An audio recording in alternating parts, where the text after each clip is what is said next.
Hallelujah. आज का संदेश है उत्पत्ति अध्याय 4 से कैन और हाबिल की कहानी।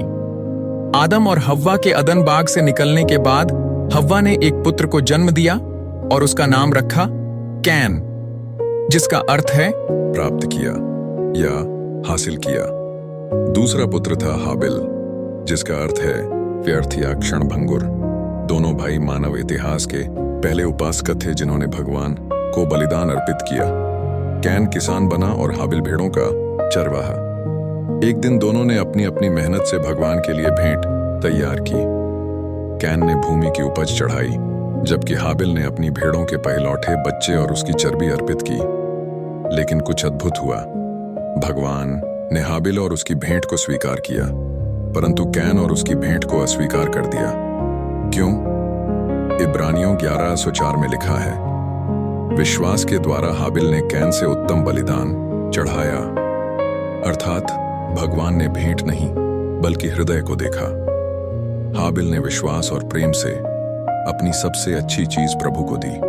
वह जानता था मेरे पास जो भी अच्छा है वह पहले भगवान का है। उसकी भेंट उसकी प्राथमिकता और विश्वास की गवाही थी। परंतु कैन ने केवल कुछ अर्पित किया। उसके हृदय में श्रद्धा से अधिक औपचारिकता और अभिमान था।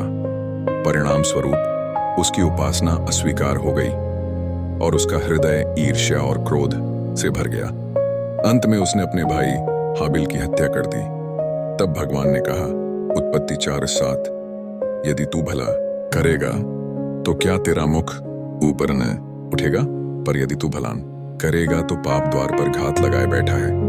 प्रिय भाइयों और बहनों, जब हमारी उपासना गिर जाती है तब हमारा हृदय भी गिर जाता है।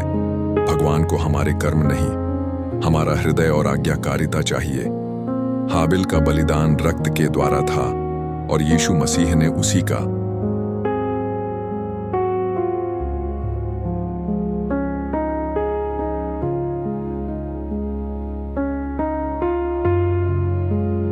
परिपूर्ण रूप दिखाया जब उन्होंने अपने ही लहू से हमें मुक्त किया। अंत में आज भी परमेश्वर हमारे हृदय को देखता है।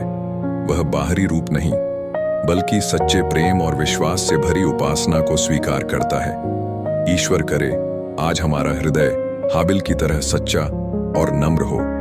यीशु के नाम में आमीन।